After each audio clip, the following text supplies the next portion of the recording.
Fala galera, tudo bom com vocês? No vídeo de hoje a gente vai dar uma analisada de como economizar em casal. É um corte do Primocast, o vídeo chama Dicas para Economizar em Casal. Aqui eu já sou inscrito, vamos só deixar o like. Foi postado há 2 semanas atrás e vamos dar uma olhada o que esse vídeo tem para nos agregar. Bora pro E aí vídeo. eu vou mostrar pra vocês aqui um outro case de um casal que eu atendi. Que aí já era um casal já, não dos 35, esse eu falo que eu salvei do mal invisível. Eles realmente consertaram a rota e foram pra frente. Não, 5 por mês resolve. Nossa, né? eu, 2014. Eu acho que você consegue me ajudar com isso. Depois nós vamos entender como que os primos aqui conseguem contratar o planejamento. Porque assim... Ou até virar o planejador, a gente pode falar disso também. Eu comecei com... Inclusive, eu sou uma pessoa que eu trabalho com consultoria financeira. Se você tem interesse, o QR Code está aqui embaixo, tá? Se você entrar ali, você vai ter acesso ao meu WhatsApp. A gente pode marcar uma reunião para entender qual que é o seu lado. Nota 6 aqui, eu já tô no 5, tá? Eu quero ver até o final do episódio se eu vou conseguir subir isso para 10 ou eu vou parar nos 2 pelo menos ali. Deixa eu trazer esse case aqui, acho que tem mais aprendizados então. Esse era um casal já perto dos 60 anos. Ele era na época, né, então, médico e ela design de interiores. Então ela trabalhava com decoração e ele médico. Tinha uma renda muito alta, gastavam bem todo mês. E eles tinham, qual que era o... abre os números aí, pô. Eu vou abrir os números, né? Obviamente, a gente anonimiza tudo e mistura um pouco os números para entender o case. O que acontece? Eles estavam preocupados por quê? Porque eles trabalharam a vida toda, tinham um bom patrimônio na cabeça deles. E aí eu vou falar os números. Tá. E aí... Ó, lembrando que renda é diferente de patrimônio. Então, ele falou que eles ganhavam bem, certo? Tinha um consumo alto ali no mês e tinha um patrimônio bom na cabeça deles. Mas vamos ver se esse patrimônio aí, ele é passivo ou se ele é ativo, né? Se eles tinham só contas de patrimônio ou se realmente eles tinham o patrimônio ali quitado de fato. Porque tem essa diferença, né? As pessoas confundem ter uma ótima renda, então, tipo, ganhar 5, 10, 15, 20 mil reais, às vezes no mês, e achar que aquela pessoa ela tem um patrimônio ali de 1, 2 milhões, às vezes. Não. A maioria das pessoas tem um salário muito alto, mas não consegue construir um patrimônio. E por que isso? Porque renda é diferente de patrimônio, não é porque você tem uma boa renda que você consegue investir e guardar o dinheiro para ter patrimônio, certo? Vamos continuar. Eles estavam preocupados agora em parar de trabalhar e curtir a vida. Porque os 2 filhos já estavam saindo da faculdade, que já era um gasto muito alto. Era uma família que gastava, até que não gastava tanto perante o quanto que eles ganhavam, mas gastava ali uns 60 mil reais. Os filhos iam sair da faculdade e ali eles iam agora começar a viver, imaginando que tem patrimônio para aposentar. Perfeito. Aí comecei a fazer o planejamento deles, vamos ver o patrimônio então que vocês têm. Quanto que eles tinham? 1 milhão. 1 milhão? Investidos, especificamente no Banco Santander. Estava lá investido com alguns produtos de investimento, nada muito... Com certeza uma porcaria, né? Estava no Santander. Eu sou professor de ética e relacionamento, né? Então não posso falar o que você... Era uma porcaria, gente. Mas pode ter certeza que era uma porcaria. Era uma alocação não tão estruturada para os objetivos. Tá bom. Mais... Então, beleza. Eles tinham 1 milhão e na cabeça deles, quem tem milhão é milionário. Tá? O médico, ele tinha acabado de conquistar o sonho dele na época, e aí eu tô falando de 2013, 2012, que era um Porsche Cayenne. 0. Na época já custava, são uns 300, 400 mil, hoje na casa de mais de menos. Tá? Ele tinha acabado, o sonho dele era ter um Porsche Cayenne e ele tinha acabado de conquistar com esses 3 anos. O sonho dele era acabar com a vida dele. Tá bom, beleza. Vamos seguir. Tá até hoje pra ele, né? A esposa nem gostava de carro, né? Ela dirigia, enfim, um carro premium, mas nada tão fora da curva.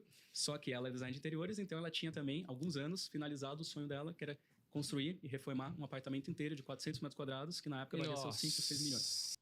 400 metros quadrados. Nem sei quanto que vale isso de apartamento hoje. Nossa senhora. Imagina, velho. Reforminha 3 a 4 mil reais. E ela fez do jeito dela. Ela fez do jeito dela. Ela escolheu cada parafuso. Ela olhou no Pinterest. Ela fez exatamente do jeito que ela queria. O sonho dela era construir esse apartamento. Fez planejado, né? Como tu contratar marceneiro. E lembrando, 400 metros quadrados, mais de 4, 5 milhões, e os filhos estavam indo embora. Então, basicamente, dava pra jogar futebol dentro do apartamento e ia só ficar os 2 lá. Sim. Tá? Nossa, é perigoso, né? Aí, enfim, tinham 12 empregadas, tinham um gasto ali de aproximadamente quanto que eles ganhavam. Então, e eles falaram, a gente é milionário, né? A gente tem um apartamento de 5 milhões, tem um carro, sei lá, de 500 mil na época, nossos filhos estão saindo e a gente tem 1 milhão na conta. Então, a priori, quem olha de fora, né, vai imaginar, tem algum problema com esse casal? Pô, tem um patrimônio gigante, né? Tá tudo em ordem, mas não tá. Porque aí tem um conceito fundamental, que é o conceito da independência financeira. No final da vida, ou na fase que a gente vai aproveitar ali o recurso da independência financeira da renda passiva, o ideal é a gente ter casa própria e dinheiro na conta. Sim. Mas se não dá para ter os 2, você tem que ter dinheiro na conta. Isso Sempre dinheiro na conta. Porque o dinheiro na conta, porque assim, você tem uma casa, eu não sei se a casa deles era quitada, um apartamento, o ideal é que você tenha esse apartamento ou essa casa de acordo com o que dá para você pagar, se for um aluguel ou se for uma casa própria. Se for uma casa própria, cara, é legal que você consiga pagar as parcelas. Só que lá na frente, se você tiver só essa casa e não tiver construído R$ 1 de patrimônio, você ficou a vida inteira pagando essa casa e lá no final você não tiver R$ 1 de patrimônio, que você dedicou todo o dinheiro seu para essa casa, você não consegue se aposentar com a casa. Porque a casa está morando ela. Está morando e ela está sendo útil para você. Então você não consegue se desfazer dela. Então, entre comprar um bem e acumular um patrimônio, aí precisa ver qual que é seu objetivo de vida. Se você conseguir fazer os dois, ótimo, maravilha. Eu consigo guardar um dinheiro para minha aposentadoria e consigo investir, e consigo pagar a casa. Cara, excelente. Na minha consultoria eu trato disso. Eu trato de entender quais são os objetivos de curto, de médio e de longo prazo, sempre buscando o real motivo da pessoa guardar dinheiro ou comprar uma casa, entende? Porque tem momentos para comprar uma casa e tem momentos para guardar dinheiro. Guarda dinheiro, quanto antes você começar, melhor. Então, se tiver 18, 20, 25, cara, é o melhor momento porque você não tem tantas responsabilidades. Já quando você tem 35, 45, se você tem intenção de construir uma família, de casar, de ter filhos, vai aumentando as responsabilidades. Isso faz com que você consiga guardar menos dinheiro e se dedicar, às vezes, para um projeto de uma casa. Então, tem momentos da vida. Mas é muito interessante isso aí que ele está falando. No caso, antes até de você continuar, no caso eles já tinham elevado muito o padrão. Porque se eu tivesse, nesse caso deles, eu ia pegar, diminuir meu apartamento a um apartamento de 120 metros, já que sou eu Até só, menos, minha até mulher. menos. Ou então eu vou morar numa casa mais afastada pro interior, onde eu consiga manter a metragem. Vou dar uma sugestão do que eu fiz. Só que por um preço muito melhor. Só que alguma coisa assim, que eu vou gastar, cara, 1,5 milhão, eu vou colocar 4,5 no bolso aqui, porque aí já Em vez me de dá renda uma... com 5, né? Aí 5,5 você já, já respira, né? Inclusive faltou um imóvel também, que eles tinham um imóvel, uma casa de veraneio de 1 milhão, tá? Que eles não utilizavam tanto, porque os filhos já estavam grandes. Não, mora na casa de veraneio. Mora na Vocês casa já de são- veraneio. Então, quem olha de fora, fica claro agora entender isso, né? sim, Vocês já sim. estão com o papel de planejador Sim. olhando de fora. Sim. Mas olha por dentro da mente deles. Na hora que eu olhei essa situação, dava pra perceber que eles não iam aposentar, porque eles queriam manter uns 40, 50 mil de gastos, né? Esquece. Aí eu falei pra eles o seguinte: 1 milhão ia acabar rapidão. qual que é a sugestão que eu vou dar aqui pra vocês? Vamos lá. 1 milhão acaba rapidão. Cayenne, vamos voltar pra um carro mais barato, né? Talvez um carro de 150, 200 mil. Quer ser um Casa carrão de ali pra veraneio, época. vocês não vão mais utilizar a casa de veraneio, vamos vender essa casa, porque vocês vão viajar agora, vão ter E toda vocês a liberdade alugam a pra casa viver. quando quiser ir pra Nem tinha veraneio. como lugar, porque era grande, então vende Sim. a casa e aí a gente investe. Esse apartamento, imagina só, ele é gigante, né? Vocês vão estar sozinhos, os filhos já vão Um monte de empregado pra limpar a casa. viajar, então vamos ir para um apartamento menor, exatamente, só 150, 200 metros. Vão pra 150. Pô, Então, eu beleza. já destrava 1 milhão da casa de veraneio, 2 milhões do apartamento, mais 200 mil da casa. Aí, com esses 5 milhões que destravou, né, fazendo na época a conta, vocês vão conseguir ali ter uma das empregadas demite, porque não vai precisar de duas, né, não tem um gasto com a faculdade, então vai reduzir. Enfim, a gente fez o cálculo e ia fechar. Então, matematicamente, é muito simples, né? Por isso que um planejador financeiro... Os números não mentem. Isso é muito bom. Sempre acredite nos números. Bem olhando de fora, né, matematicamente, a gente consegue fazer o que tem que fazer. Agora eu pergunto, vai falar pro médico vender a Cayenne? Qual que foi a reação dele? É duro, hein? Tá maluco? Meu carro? Trabalha tanto. Ele falou, cara, vocês vão fazer o que vocês quiserem da vida. Mas ninguém mexe nesse carro. Eu vou com ele até o fim. Sim. A esposa falou o seguinte, olha, carro pouco me importa. Ninguém vai encostar em um parafuso do meu apartamento. Tá? E aí, o que a gente falou? Então, vamos fazer o seguinte. Então morre aí, porra. Sem dinheiro.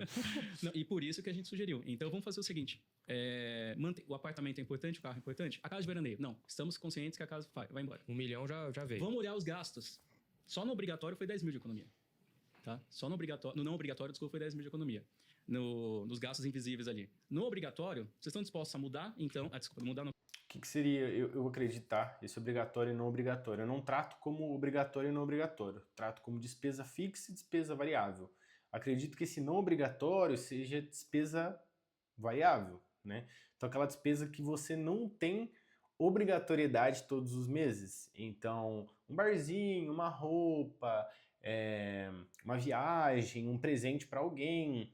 Já a obrigatoriedade no caso, não no caso deles, mas uma pessoa que paga aluguel, que paga condomínio, que paga água, força, gás, alimentação, tudo isso são gastos obrigatórios, porque sem isso a gente não vive, então são despesas fixas, né? Despesas essenciais ou despesas não essenciais. Eles vão ficar naquele apartamento, estão dispostos a reduzir esses gastos aqui, vocês trabalharem mais alguns anos e fazer dali pra frente. E se você tá gostando desse vídeo aqui, ó, passamos da metade, 7 minutos, tá faltando alguns minutos ainda para finalizar. Se você tá curtindo, já aproveita e já se inscreve aqui, para mim isso é muito importante, me ajuda a continuar com esse projeto aqui. A compensação de tudo isso.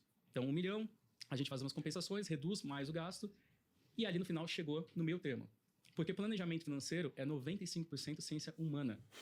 Tem muito mais a ver com a parte psicológica do que matemática. A matemática resolve tudo. Vocês já estavam resolvendo a situação aqui. Sim. Né? Se colocasse o case aqui, todo mundo ia chegar na mesma conclusão. Sim. Porque tá de fora. Na cabeça da pessoa, não. É um Aí emocional ali, né? imagina, por exemplo, na audiência, quais são os gastos que você acredita hoje que não abre mais mão? Ou quais são os costumes que ali vão ser mais difíceis de mudar? Por isso que é importante, quanto antes a gente ajustar isso para ficar na expectativa correta, melhor. Porque um casal desse, a gente teve muita dificuldade. Né? Ele teve que reduzir a qualidade de vida, pelo menos o gasto. Teve que entender que tinha algumas movimentações para fazerem e talvez ali ele sabe que tem patrimônio imobilizado se precisar. Mas eles não querem abrir mão do imobilizado. Um dos erros mais graves do brasileiro, infelizmente, principalmente em idade avançada. Né? Aconteceu com meus pais, certamente acontece com muita gente que pai, avô, avó, quer chegar na aposentadoria com casa, né? Que foi muito esforço, inclusive, para comprar. Sim. Minha mãe teve um esforço absurdo para comprar a casa dela, que custou lá um valor, multiplicou por 5, por 6, e aí os filhos vão saindo, aquela casa gigante, e ela continua morando naquela casa. Uhum. Então, aquela casa na aposentadoria, imagina uma senhora com uma casa de R$1 milhão, quitada, e 0 na conta, 0 investido em qualquer lugar. Só tem o INSS e um salário mínimo. Ela consegue viver? Não consegue. Ela vai depender dos filhos, vai depender de todo mundo para realmente dá ajudar. pra transformar num imóvel de 300 aí. Agora, dá pra, em vez de ter um imóvel quitado, você ter esse 1 milhão investido, e aí por isso que gerou muita discussão lá, né, no outro episódio, que esse 1 milhão investido da maneira correta, ajustada com uma correção acima da inflação, ou seja, o dinheiro não vai perder valor e vai ganhar ao longo do tempo. Sim. Gerando renda passiva, você consegue ter esse 1 milhão e morar de aluguel? Nós vamos falar sobre isso. Então, ou seja, qual situação faz mais sentido? E é o que eu falei, não tem problema você comprar uma casa, um apartamento, mas você tem que entender que lá na frente você vai aposentar, então pode ser que você abra mão disso lá na frente. Tem esse caso que ele tá falando, que você pode vender a hora que chegar lá na frente, ou você, se você conseguir aportar, né, investir uma quantidade grande, relativamente grande por mês, às vezes você não precisa nem de imóvel. Claro que existem projetos, pessoas e pessoas. Tem gente que, de fato, quer uma casa para chamar de sua, né? Às vezes a vida da pessoa, o avô, o bisavô, o pai, a mãe, ninguém teve casa própria, todo mundo morou de aluguel. Mas não morou de aluguel porque quis, mas porque não tinha outro jeito, né? Não tinha como comprar um imóvel de fato. Então é sonhos, projetos, depende muito de cada um. Né? É você ter 1 milhão na casa quitada e não ter nenhum dinheiro, você não consegue nem pagar a conta da casa no mês seguinte, ou você ter 1 milhão gerando renda passiva e morar de aluguel. O mundo ideal é ter os dois, é ter 1 milhão na conta e ter a casa. Sim. Se não conseguiu, é exatamente o que você colocou. Foi um caso de uma senhora que eu fiz esse atendimento, é real.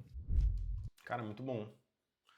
Baita vídeo, eu gostei bastante, e se você ficou até o final aqui, se fez sentido pra você isso que ele disse, ou se não fez, se você não gostou de algo que eu falei, cara, comenta aqui, mas é muito importante que você me dê um feedback para eu continuar com esse projeto. Já aproveita e já se inscreve.